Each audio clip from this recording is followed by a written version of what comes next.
तीन बहुओं का एक बाथरूम। यूं तो उषा का घर बहुत बड़ा था, पर उसकी तीनों बहू अंजलि, दिशा और प्रिया इतने बड़े घर में भी खुश नहीं थी। और उनकी नाराजगी की वजह थी इतने बड़े घर में एक बाथरूम की। ऐसी ही एक रात, प्रदीप, मैं सोने जा रही हूँ, इसलिए मुझे अभी बता दो आपको क्या क्या चाहिए, ताकि मुझे रात में उठना ना पड़े। अरे भाग्यवान, अगर रात में उठ भी जाओगी तो क्या हो जाएगा? आधी रात में उठने की वजह से मुझे दोबारा नींद नहीं आती, जिस वजह से सुबह मेरी आंख लगती है। और तुम भूलो मत, तुम्हारे इतने बड़े घर में माँ ने इतने सारे कमरे निकलवा दिए, पर उनसे एक बाथरूम नहीं निकलवाया गया। बता, बाथरूम एक और बहू तीन। अरे तो क्या हो गया? और हमारा घर अनोखा तो नहीं जहाँ एक बाथरूम है। औरों के घर में भी एक ही बाथरूम है, तो सब मैनेज करते हैं ना। जो मैनेज करता है वो करे, पर मुझसे मैनेज करने की उम्मीद छोड़ दो। अब सोने दो मुझे। इतना बोलकर अंजलि रात को जल्दी सो जाती है। अंजलि इतनी गहरी नींद में सोती है कि कब सुबह के 6 बज जाते हैं उसे पता ही नहीं चलता। और जैसे ही अंजलि की अचानक से सुबह आँख खुलती है तो वो हड़बड़ाती हुई उठती है। हे भगवान, रात में जल्दी सोने के बाद भी मुझे सुबह उठने में लेट हो गया। फिर से मुझे लाइन में सबसे पीछे लगना होगा। इतना बोलकर अंजलि बाथरूम की ओर जाती है, जहाँ वो देखती है कि आज तो बाथरूम के बाहर कोई भी खड़ा नहीं और बाथरूम का दरवाज़ा भी खुला है। अरे, ये क्या? सुबह के 6 बज चुके हैं। अब तक तो सब उठ भी चुके होंगे। फिर आज बाथरूम के बाहर भीड़ जमा क्यों नहीं? खैर, जो भी हो, मुझे जल्दी से चले जाना चाहिए। इतना बोलकर अंजलि बाथरूम में जाने ही लगती है कि अचानक से उसकी सास भागती हुई आती है और अंजलि से कहती है, माफ करना बहू, पर तू मेरे बाद चली जाना। मुझे ना लूज मोशन लगा हुआ है, मैं ज्यादा देर रोक नहीं सकती। इतना बोलकर उषा बाथरूम के अंदर चली जाती है और अंजलि बाथरूम के बाहर ही अपना पेट पकड़कर खड़ी हो जाती है। कुछ देर बाद पेट पकड़कर अंजलि की देवरानी दिशा और प्रिया भी वहां आती हैं। दीदी, आज आप लाइन में सबसे पीछे जाकर खड़ी हो जाओ ना। और मैं पीछे क्यों जाऊं? जब मैं यहाँ आई थी तब बाथरूम के बाहर कोई नहीं था। मैं बस बाथरूम में जा ही रही थी कि माँ जी घुस गई। दीदी, आप अनोखी नहीं हो जिसके साथ ऐसा हुआ है। मैं और दिशा दीदी सुबह के 5 बजे उठे थे। सबसे पहले दीदी उठी थी। दीदी वॉशरूम जा ही रही थी कि माँ जी आ गई, और तब से माँ जी ने किसी को वॉशरूम जाने ही नहीं दिया। पता नहीं उनका लूज मोशन कब ठीक होगा और कब हमारा नंबर आएगा। उषा के इस लूज मोशन से उषा की तीनों बहू बहुत परेशान हो चुकी थी। अब जैसे तैसे पेट पकड़ते हुए तीनों घर के कामों में लग जाती हैं। देखते ही देखते 1 घंटा बीत जाता है और कुछ देर बाद उषा के तीनों बेटे भी ऑफिस जाने के लिए तैयार होने लगते हैं। अरे यार, कौन घुसा हुआ है बाथरूम में इतनी देर से? हमें ऑफिस के लिए लेट हो रहा है। आप सही कह रहे हो भैया। और दिन में 7 बजे तो बाथरूम खाली ही रहता था, फिर आज खाली कैसे नहीं है? ये आप भाइयों के लिए नया है, हम बहुओं के लिए नहीं। बाथरूम के बाहर तो हमेशा ही लाइन लगी रहती है। यार प्लीज, हम पहले से ही लेट हो रहे हैं, तुम तीनों अपना गाना फिर से शुरू मत कर देना। लगता है आज ऑफिस में ही फ्रेश होना पड़ेगा। क्योंकि तीनों भाइयों को ऑफिस जाने के लिए लेट हो रहा था, इसलिए आज वो तीनों भाई बिना नहाए धोए ही ऑफिस तैयार होकर चले जाते हैं।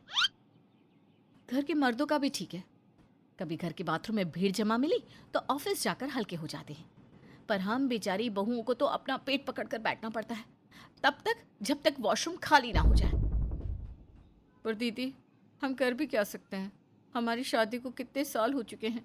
हम तीनों ही अपने पतियों से बोल बोल कर थक चुके हैं, पर मजाल है कि इन तीनों के कान पर जू भी रहेंगी हो। इस तरह से तीनों देवरानी जेठानी वॉशरूम की ओर टक लगाए बैठ जाती है। अब जैसे ही बाथरूम खाली होता है, तीनों बहुएं एक एक करके तैयार होती है। समय यूं ही बीतता है और हमेशा इसी तरह से सुबह लाइन लगाकर तीनों बहुओं को बाथरूम के लिए लड़ाई करनी पड़ती है। ऐसे कैसे मैं आप दोनों को पहले बाथरूम जाने दूं? आप दोनों मुझसे बड़ी हैं। इसका मतलब ये नहीं कि हमेशा अपनी मनमानी चलाएंगी। मनमानी कैसे प्रिया? उस दिन जब तुम्हें इमरजेंसी थी तो मैंने तुम्हें पहले जाने दिया था ना।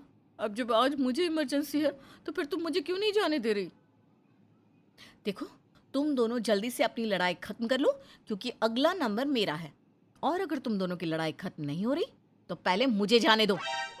एक बार फिर तीनों बहू में बाथरूम को लेकर लड़ाई होने लगती है और इसी बीच चुपचाप उषा बाथरूम चली जाती है। माँ जी, ये सही नहीं है, आप हमेशा ऐसा ही करती हैं। अरे गलती तुम तीनों की है। अगर तुम तीनों इसी तरह से लड़ती रहोगी तो मैं क्या तुम्हारी लड़ाई देखती बैठूं? माँ जी बहुत तेज है, अब माँ जी को सबक सिखाना होगा, या तो फिर इस घर में 2 और नए बाथरूम बनवाने होंगे। इतना बोलकर अब तीनों देवरानी जेठानी मिलकर एक प्लान बनाती है और अगले दिन अपनी सास से पहले उठकर बाथरूम के बाहर लाइन लगाकर खड़ी हो जाती हैं। अब जैसे ही उषा बाथरूम जाने लगती है कि दिशा उसे रोक लेती है।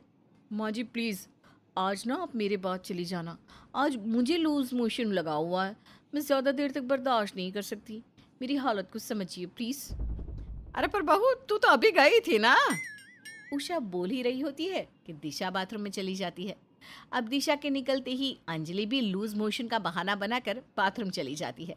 इस तरह से तीनों बहुएं लूज मोशन का बहाना बनाकर बारी बारी से बाथरूम जाती रहती है, जिस वजह से उषा बाथरूम इस्तेमाल नहीं कर पाती और पेट पकड़कर बाथरूम के बाहर बैठ जाती है।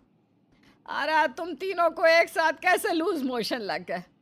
और तुम्हारे लूज मोशन खत्म होंगे भी या नहीं?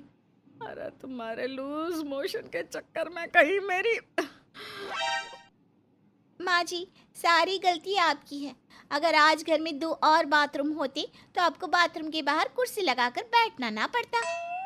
अब मुझे समझ में आ गया है कि घर में एक और बाथरूम का होना बहुत ज़रूरी है। अब रात को जैसे ही मेरे बेटे आएंगे, सबसे पहले अपने कमरे में पर्सनल बाथरूम बनाऊंगी। अब जैसे ही बाथरूम खाली होता है, उषा बाथरूम में भागती हुई जाती है। रात में अपने बेटों के आते ही वॉशरूम बनवाने की बात करती है। अगले ही दिन उषा अपने कमरे में एक स्पेशल बाथरूम बनवा लेती है।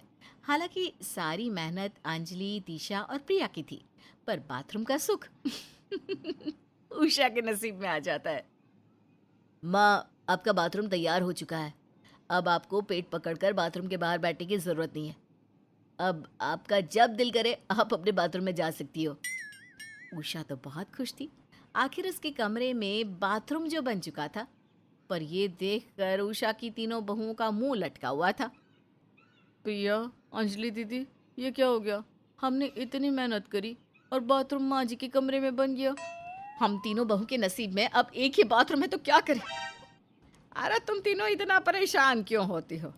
क्या हुआ अगर मैंने अपने कमरे में बाथरूम बनवा दिया तो? जब ज़्यादा इमरजेंसी हो तो आ जाना मेरे कमरे में। अब जैसे ही उषा अपनी तीनों बहुओं को अपना बाथरूम इस्तेमाल करने की इजाज़त देती है, उन तीनों के चेहरे पर मुस्कान आ जाती है। अब क्या था, अब घर में 2 बाथरूम थे, इसलिए उषा की तीनों बहुओं को कोई शिकायत नहीं थी।